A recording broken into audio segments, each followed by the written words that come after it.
Hello and welcome to another jungle tutorial. My name is Virkayu and today we aren't going to be breaking down a single game as we have done recently, but instead look at a couple of in-game strategies and behaviors you can implement to ascend your jungling to the next level and hopefully help you carry some games. So if you do enjoy this, I ask you to please click the like button and comment below your favorite part, or least favorite if you want.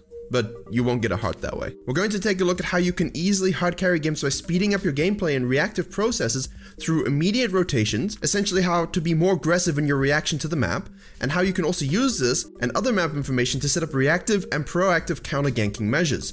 And finally, how your greater jungling sense and timing is an imperative to Baron and Dragon steals, not just the mechanics, but how you can take advantage of the enemy's weaknesses. Before we get into the meaty parts of the advice, I feel it's important to note that everything in this video requires you to use your time efficiently and also have a good jungle sense. And thus, I start this video with our bonus advice. I actually deliver on it. When you take an objective, grab a kill, secure something, and are returning to base, don't walk around aimlessly or jog over to a bush 10,000 teamers away. Just go back on the spot. Why waste valuable seconds? If you're splitting and the whole enemy team is fighting, pushing mid on the other side of the map, then you know they can't get to you, just go back. Naturally, if they have an Evelynn or a Rengar and you can't see the enemy at all, be more cautious, maybe you move to the nearest bush.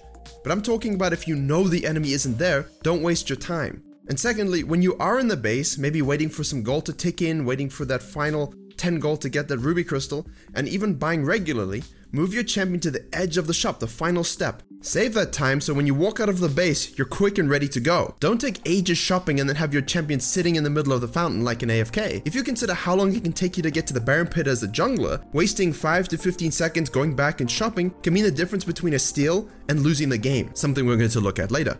With that bonus advice out of the way, let's move on to the core of the video. First up is immediate reactions or rotations. I've spoken about this before in the context of counter jungling or simple reactive counter ganking, but only briefly.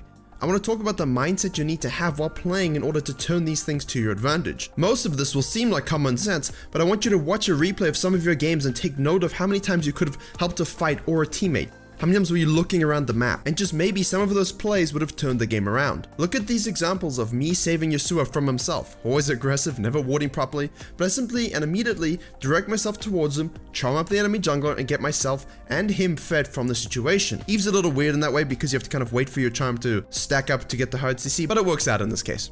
And even against the enemy mid and ADC trying to gank the Yasuo, I even get a heal from the Tristana down the road. With simple and immediate reactions like that, leave your camp if it's not close to being down, move on over and change the complexion of the game.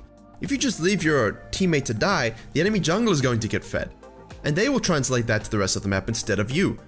I'm not saying run into a 3v1 to try and save your teammate, but if there's a situation where you could save your teammate and pick up some kills, maybe some objectives, you should probably rotate over there. Your camps will be there afterwards.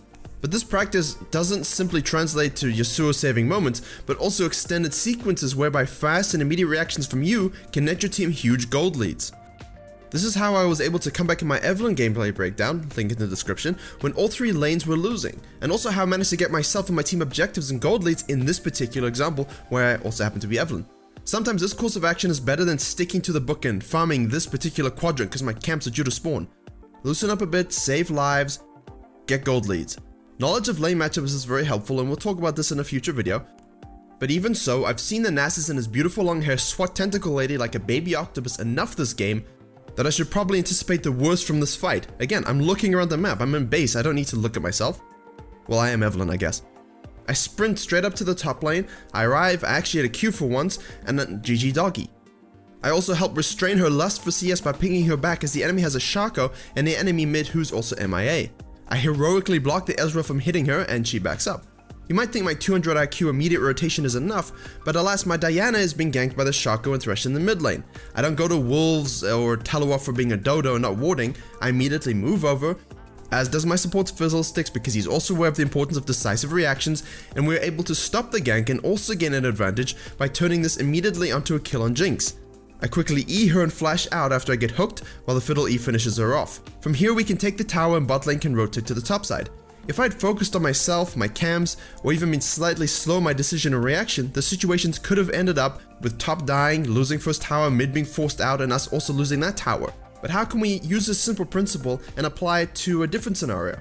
Well, as Volibear, I quickly moved to save my TF from a Riven and Zoe gank, and I lag flash. and I get the kill, nevertheless, and this is where the continuation of the decisiveness can affect the game. The jungle Rengar is forced to hold top lane while the Riven is down so as to avoid losing first tower gold. So instead of maybe simply counter jungling him or going back to my own jungle passively, I rotate up top with haste and further my lead by taking out the Rengar thanks to Shen. And now I wait for Riven. We interfere with the minion waves, deny her gold and XP while getting free damage on the tower. We wait for Impatience to finally take hold. It's again a free takedown. A quick reaction rotation to the mid lane gank leads to a hugely underfed Riven, a shutdown Rengar, and a fed Volibear. I can now reward myself by taking my own farm, spend my gold, and using that advantage on the mid and bot lane. Now, let's transition this to reactive counter ganking. A simple principle in nature and one I spoke about in my ultimate ganking guide, but it's important to always put out there the need for you as the junglers to have a good sense of where the enemy jungler is, and also if you're in a position to salvage this situation for your team, that you do so. In this case, I actually missed the Amumu going top as I was watching the bot lane, but I rotate over as fast as I can. The enemy underestimates my Kai'Sa damage and the fact that I have all 4 kills my team already. And we'll look at the start of this game a bit more in detail in the upcoming video on early game pathing and pressure. Nevertheless, this is a simple form of counter ganking using reactive practices. Now this can be done as in that example, you rotate quickly after the enemy jungler ganks and you salvage the situation. Maybe your lane is already dead and they're low and it's quite simple. Or you can use the fact that you know an enemy's clear timing and that they will want to gank a lane that's pushing hard early, especially if it's on your team.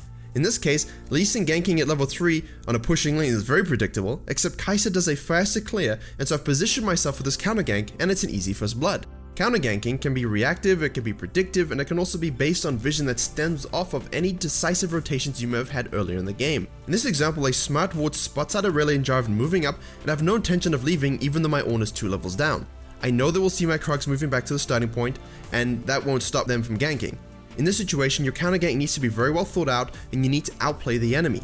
It's worth noting that my mid lane Diana is rotating up very quickly because she also saw and wants to help out. I've already used my W on the Aurelia and I'm not really dishing out my DPS yet as I want to wait for Jarvan to go on me with his Q, E and ult, as well as the fact that Aurelia is currently using her W. As Jarvan goes in, I reposition using my Kai'Sa ultimate in order to avoid any potential CC, and now I can DPS down Aurelia as her W is finished, or CCs them straight up into the air and Diana helps clean up. Perfect counter gank achieved by good wards and fast reactions by 3 of us. As usual, I have a textbook example wrapping up everything we just talked about into a detailed package. It's how a decisive rotation can lead to a 5-minute or so period that gives you a huge lead in a neutral game. This sequence starts off with me roaming into Elisa's jungle to contest her second red spawn, and it's still up. But I look top and see Sion quite low from a battle with Shen. I immediately move over to burn his flash as he tries to avoid my Q, but he has no idea how my Evelyn W works, and please laners, just save your flash, there's really no point. I secure the kill and hold my breath as a zombie corpse chases me, and during this time I've noticed that Elise is on the bot side, and as Shen ults to help in that fight, I push and take the cannon minion so as to secure that, as well as deny Sion his wave to the tower. I can now take Elise's red and her raptors, but not without leaving behind a ward. Now because she died bot side, her natural pathing will take her to the top side, and as she has no red buff or raptors up, she's going to be forced to do Krugs, which we will have full vision of. As I'm buying, I see this and ping it out to my team. Now I want to translate my lead to mid lane, and I now know that Elise will probably be ready for a counter gank or looking to straight gank counter jungle me to get retribution for losing her buff and raptors. I pull the trigger on the gank and go in before she can arrive. Anivia has no passive, and right on cue, Elise shows up for what she probably thought was a regular gank. So, through fast reactions, you can secure kills and objectives, while also laying the groundwork to thwart the enemy's attempt at the same action. Leona comes up and counter ganks the counter gank with us. My ult was unnecessary, but I didn't really want it to flash. Okay, I tried a KS, I admit it, it's dirty. But I die for it later, so, you know, karma. What a great sequence. We counter jungled her, we counter ganked her, we took out the mid laner, we took her camps, but we're not done. Elise is removed from the field again, so let's steal her bottom side camps as well. And here we can counter gank her as we see her rotating down.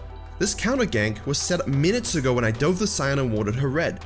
This counter gank was a long time in the making. We forced her to go to the only place she could, and now she's behind and we were ready.